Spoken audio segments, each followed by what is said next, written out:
Saludos desde Caracas, Venezuela. Bienvenidos a una nueva entrega de En Contexto con este servidor Carlos Arellán Solórzano. Como lo decimos siempre, al comienzo de cada emisión, si no se ha suscrito todavía a nuestro canal de YouTube, puede hacerlo a partir de ahora, activar la campana de las notificaciones, darle like, dejar su comentario y compartir este y otros contenidos de la agencia, porque es una de las formas que nosotros como usuarios le decimos a los caprichosos algoritmos del YouTube que este y otro contenido de la agencia nos interesa. Como cada semana revisamos temas del interés y de la actualidad internacional y uno de esos temas que reúne ambas condiciones es el juicio contra el expresidente colombiano Álvaro Uribe Vélez. Para ampliar, para analizar este tema, nuestro invitado en la jornada de hoy es Nelson Linares. Él es abogado, analista político, también activista político de la izquierda colombiana, a quien tenemos el gusto de volver a tener en este espacio. Saludos, profesor. Bueno, muchas gracias, Carlos, por permitirnos desde Colombia dirigirnos a tan noble pueblo bolivariano que lucha y ha demostrado que puede conseguir la paz como ya lo hizo este domingo en sus elecciones, donde el PSUV y el gran pueblo patriótico han obtenido un grandioso triunfo. Muy amable por permitirnos dar unas opiniones al respecto de este caso que tiene una connotación nacional e internacional. Profesor, agradecido por sus palabras y también agradecido por la disponibilidad de compartir con nosotros para revisar este tema que seguramente sigue generando repercusiones al interno de Colombia. Para la audiencia, para colocarla en contexto sobre este proceso, ¿cuándo comenzó? ¿A partir de qué suceso, de qué caso se inicia este procedimiento de juicio contra el expresidente Álvaro Uribe Vélez? Bueno, esto tiene ya algo más de 13 años y se inicia porque el expresidente Uribe considera que su poder ante las denuncias reiteradas del representante a la Cámara, Iván Cepeda, estaba siendo menguado y consideró que era para él importante demostrar su autoridad y lo denunció por injuria y calumnia frente a lo que él manifestaba, especialmente señalando casos muy graves que han sucedido en Colombia, donde todo indica que él tiene participación, pero que la justicia colombiana no ha investigado a fondo y reina la impunidad en esos casos. Es decir, entiendo que comienza por la denuncia que hace Uribe a Iván Cepeda, pero Iván Cepeda responde a esta denuncia y ahí se genera el cambio de dirección de este juicio. Ya no hacia Iván Cepeda, sino hacia Uribe. Digamos que la justicia colombiana le da la razón a Cepeda que él en ningún momento había injuriado ni había actuado de ninguna manera incorrecta frente a lo dicho contra el expresidente Uribe. Y la justicia determina que no tenía la razón el expresidente y en consecuencia, entonces, el representante a la Cámara en su momento responde denunciándolo a él por eh, las acciones que investigó la justicia, como es la violación al debido proceso y desde luego eh, el soborno a testigos. ¿Por qué dura tanto tiempo este juicio? Lo mencionaba, 13 años. Dura todo ese tiempo y todavía durar más porque la justicia colombiana, en tratándose de representantes del establecimiento y afines a los intereses estadounidenses, la impunidad reina y juega fundamentalmente el permitir que todo se haga sin ninguna investigación, porque son dueños, como ellos lo consideran, de la justicia, del poder y del Estado en general. Y todo aquello que de alguna manera los afecte, pues tiene la connivencia de quienes tienen que actuar contra estas políticas incorrectas y especialmente contra las actuaciones de carácter personal que, como en el caso de Uribe, no se han investigado. Para que este proceso durara tanto, fue por razones de algunos procedimientos judiciales, interferencia política aprovechando algunos beneficios judiciales. ¿Qué elementos intervinieron para que se hiciera tan lento este proceso? Todos los elementos, la connivencia de la justicia, especialmente unas fiscalías al servicio de ellos que limitaron la investigación, guardaron los procesos y solo cuando vino el cambio de una fiscalía que sin ser absolutamente vehemente, movió todo el proceso y permitió que los dos anteriores fiscales que no tenían la razón, sacar el proceso de los anaqueles y ponerlo en el punto donde correspondía, originando la acusación que llevó a que la etapa de juzgamiento la asumiera un juez de la República, porque los anteriores fiscales al actual evitaron que las pruebas de la Corte Suprema que llevaron a abrir una investigación a Álvaro Uribe, este hábilmente una argucia política renunció al Senado de la República para que fuera investigado por la vía ordinaria y quedara en manos de la Fiscalía. Al quedar en manos de la Fiscalía, el proceso tuvo un gran estancamiento y solo en la parte de la Fiscalía que nombró el actual presidente de la República es que el proceso se vuelve a mover e hicieron todo para que el proceso prescribiera sin haber existido ni siquiera la posibilidad de una sentencia en primera instancia, lo que Eh, llevó a que juiciosamente el actual juez adelantara, a pesar de las argucias del expresidente Uribe, sus abogados y todo el establecimiento, incluso el poder mediático, eh, im- pudieran impedirle mediante una acción responsable desde el punto de vista judicial que el proceso llegara al mes de octubre para prescribir. Cuando mencioné el caso de que cuando Uribe era congresista, senador, y estaba en este procedimiento en su contra, que decide renunciar a la curul de senador para someterse a la justicia ordinaria y evadir a la Corte Suprema de esa nación, ¿cómo pudiese leerse esto? Que era muy probable que la configuración interna de los jueces no favoreciera a Uribe y sí podía interferir, influir, manipular la justicia ordinaria. Exactamente, él lo que buscó es que la Corte Suprema de Justicia no lo investigara porque allí se desarrollaba un proceso prácticamente de única instancia y procedía de manera directa con él como senador. Entonces, hábilmente, como ha sucedido con todos los dirigentes de la derecha, se van a que sea la justicia ordinaria, que allí tienen más fácil, manipulan más y tienen mayor connivencia con la impunidad. Por eso se fue para el sector ordinario, pero a pesar de ello, en esta etapa se encontró con que no pudieron tener todas las cosas bajo su manejo y hoy tenemos ya la posibilidad de que en el día de mañana se brinde ya una sentencia definitiva que ya ha sido anunciada por los medios de comunicación en el día de antier. Para repasar, ¿cuáles son esos dos cargos por los cuales fueron encontrados los elementos que culpan, que responsabilizan a Uribe en este juicio? Entiendo que es soborno y manipulación del debido proceso. Y violación al debido ¿No? proceso, que es Proceso. un principio muy importante. Y segundo, soborno a testigos. Como quedó demostrado en el libero de la lectura del anuncio de la sentencia por parte de la juez, está perfectamente demostrado que hubo dilación en el proceso y que hubo soborno a testigos. ¿Por qué fue una sentencia tan larga? 1000 páginas y una lectura de casi 10 horas, poco más de 10 horas. Bueno, eso está en correspondencia, que es un proceso que lleva 13 años y que había que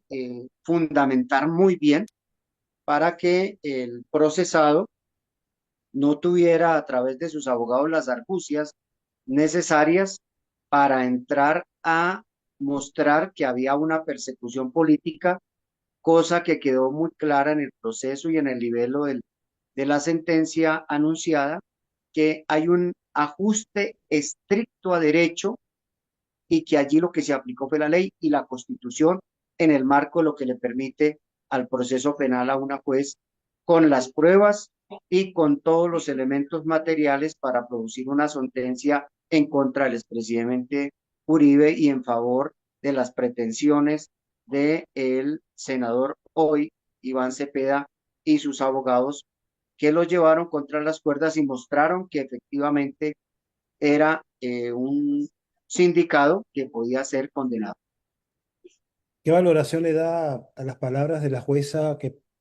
no la estoy refiriendo de manera textual, pero indicó prácticamente que la justicia ha llegado, que esta no, o en este caso no se ha dejado influenciar ni por el poder, la política, ni por el personaje al cual se estaba juzgando? ¿Cuál es el mensaje detrás de ese mensaje? Yo creo que el principal mensaje que da esta fiscal es que existiendo las pruebas, existiendo el derecho, existiendo la ley, no hay por qué no dar crédito a ellas y que por lo tanto se puede determinar de manera consciente y sin ningún tipo de sesgo más que el de la ley, las pruebas y la justeza de la aplicación de un derecho pudo concretarse en este caso gracias a la certeza, a la sabiduría, al conocimiento y a la predisposición a emitir un concepto en el marco de la ley como lo hizo la actual ley. Pero también mandó un mensaje diciéndole al país y a la justicia que se puede hacer justicia, que hay que hacer justicia y que no hay que tapar, que lo que hay es que actuar y salir de ese marasmo en que está la justicia colombiana, que está enredada con mucha impunidad y que este señor, pues por lo menos en estos tipos de delitos tan simples, tan sencillos, pudo ser condenado, como no ha podido ser condenado o por lo menos investigado a fondo en otros tipos de acciones en las que está cuestionado, como las masacres del Aro en el departamento de Antioquia cuando él era gobernador y que su secretario privado participó con su helicóptero y con helicóptero en la gobernación para transportar, según las informaciones que hay, paramilitares, pero que sobre esto no aparece sino el expediente no archivado, pero sí guardado y no investigado a pesar de que son delitos de lesa humanidad. Es oportuno lo que menciona, porque justamente cuando se habla del juicio a Uribe, hay personas que pueden llegar a creer que tienen conocimiento de las acusaciones que giran en torno a eso sobre involucramiento con paramilitares y todas estas masacres, que no está siendo juzgado precisamente por esto, sino por soborno y violación del debido proceso. Para aquellas personas que han sido tocadas por estos delitos o crímenes por los cuales se señala, se inculpa al expresidente Uribe, este juicio es una forma de llegarle por otros medios, por otra vía, por otras circunstancias a la justicia o para hacer justicia con respecto al exmandatario. Bueno, digamos que este proceso puede abrir una ventana. Ok. Ahora queda la expectativa de si las altas cortes, los tribunales, los juzgados de circuito o los juzgados municipales que tienen conocimiento de infinidad de denuncias en el marco del gobierno desde el 2002 hasta el 2010 y en el marco de todas sus actuaciones eh, como gobernador en anteriores periodos, como director de la Aerocivil en un tiempo anterior a su presidencia, que han sido, que han sido muy cuestionadas sus actuaciones, pues por lo menos que al país se le brinde la posibilidad de que quedando en firme esta sentencia que se anunciará de forma definitiva en el día de mañana, que va a ser apelada seguramente y que va a transitar un periodo de 2, 3 o 4 años y que en ese marco se va a alegar la prescripción para que no sea sancionado por nada, pues que ésta definitivamente pueda transitar a una cosa juzgada y que se puedan abrir otras actuaciones judiciales por parte de los jueces o los fiscales que conlleven a que este señor de alguna manera responda por lo que el país considera un responsable principal de la violencia de los últimos 40 años que ha habido en el país. Para el momento que estamos grabando esta conversación es jueves 31 de julio. Estamos conversando con el profesor Nelson Linares y nos está hablando de mañana, es decir, el día jueves 1 de agosto, sobre Viernes, viernes. viernes 1 de agosto, sí, porque es 31. Sí, sí. Al momento de grabar esta conversación. ¿Cuál sería esa sentencia justamente? Lo que vimos esta semana o días anteriores, ¿no es ya la sentencia definitiva? Digamos que se anunció el contenido y ya se señaló que va a haber sentencia. En el Ya. día de mañana se señalará la sentencia y se dictaminará el tipo de sanción penal, si son 9, si son 12 años, y se establecerá ya con concreción si va a una detención intramural o si se le va a permitir una detención domiciliaria. Justamente sobre esta decisión, la pregunta que le tenía preparada o sí, prevenida era si Uribe iba a ir preso. Y la pregunta va porque, entendiendo, leyendo sobre esta información, se apuntaba de que existen todavía otras instancias o recursos para la defensa de Álvaro Uribe para evadir esta sentencia, incluso esperar hasta octubre que se produzca o no una decisión al respecto de este caso, porque para ese tiempo pudiese prescribir. Si mañana se produce esa sentencia, este viernes 1 de agosto, que ratifique una condena de 9 o 12 años para el presidente Uribe, una vez resuelta esta sentencia, existen otras posibilidades para la defensa de Uribe de revisar esa decisión y seguir postergando el juicio más allá de octubre para que esto prescriba. Exactamente, ellos inmediatamente se produzca la sentencia, se corra traslado a las partes, corren los términos ordinarios de 3 días para que cada uno interponga los recursos respectivos. Ya ellos han anunciado que van a interponer el recurso de apelación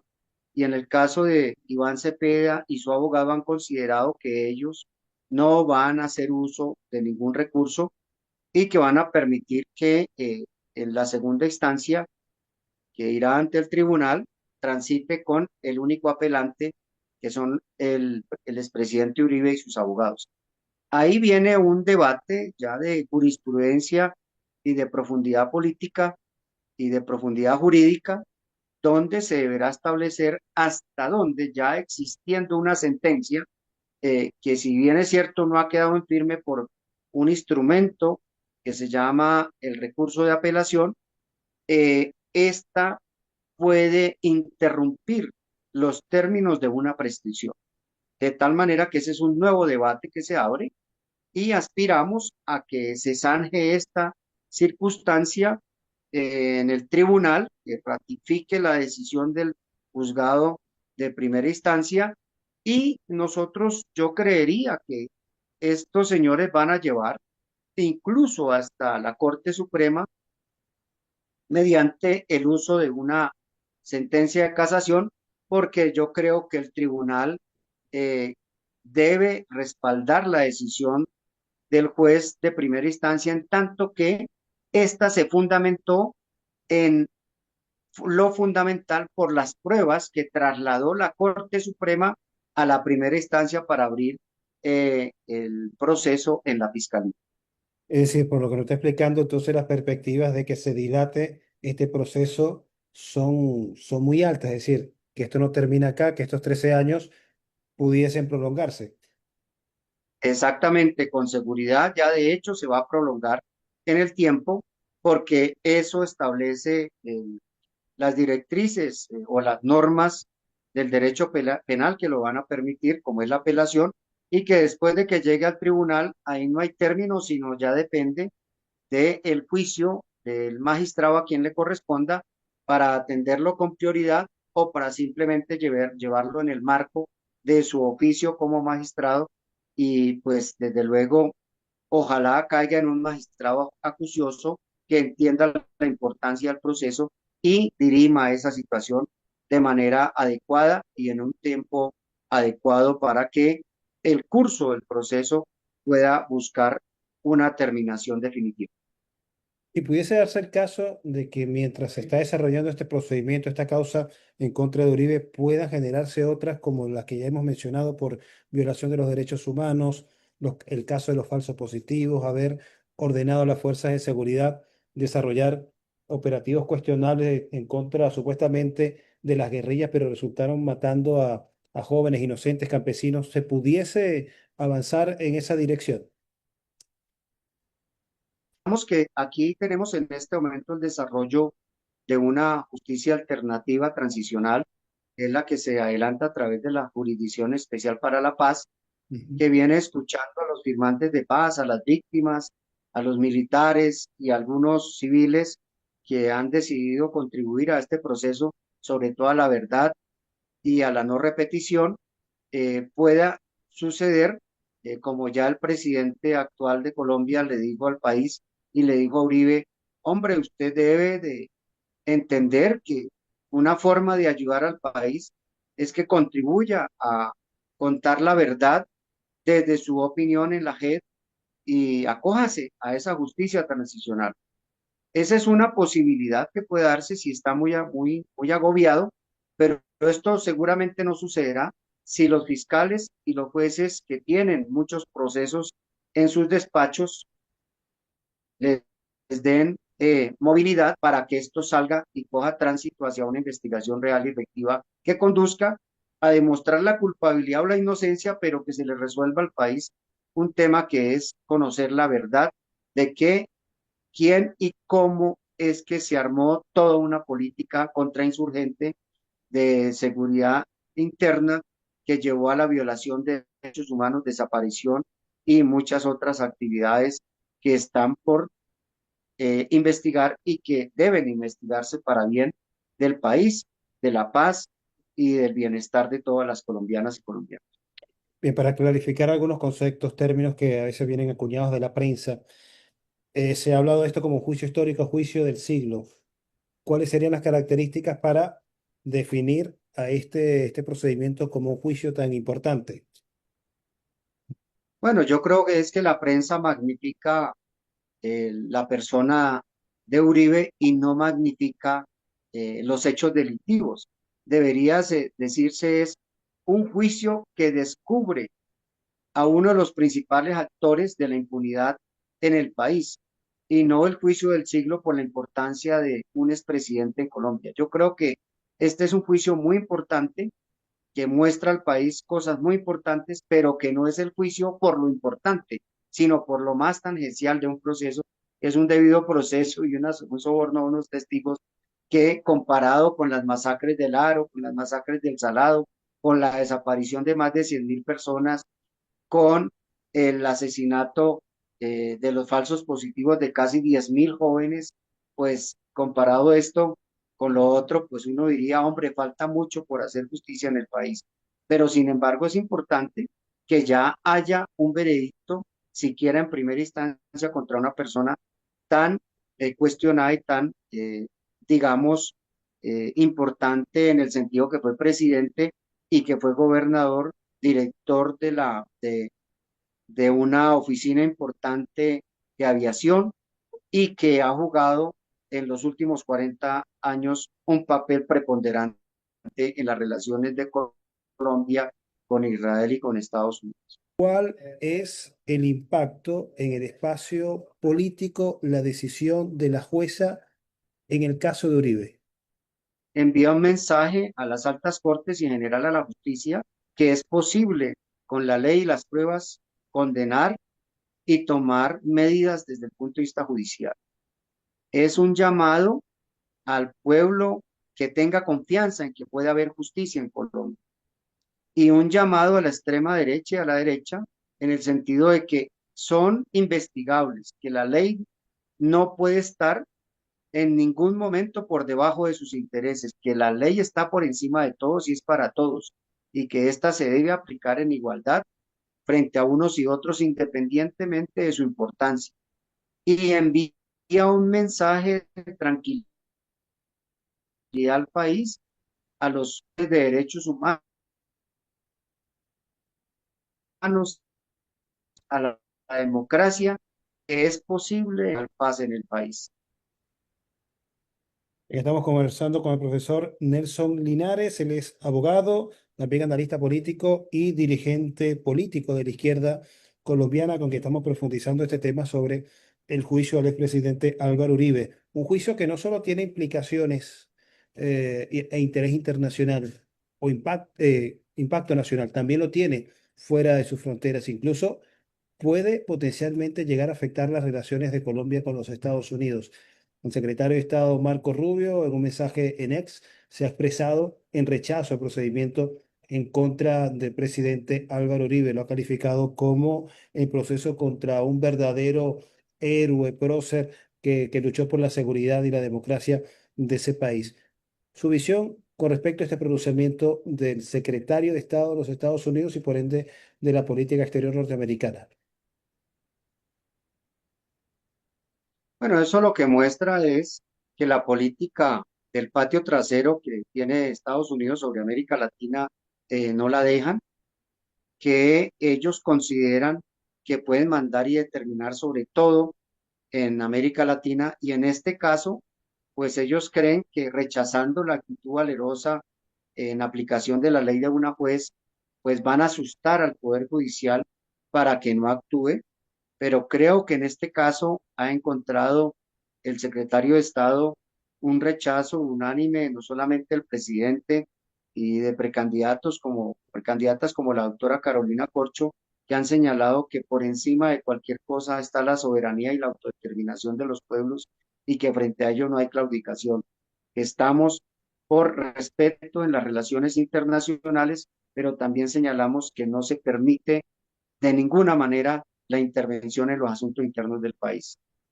Pero cree que debe esperar Colombia algún tipo de represalia, retaliación por parte de los Estados Unidos, aun sosteniendo esta posición de rechazo a la injerencia. Yo creería que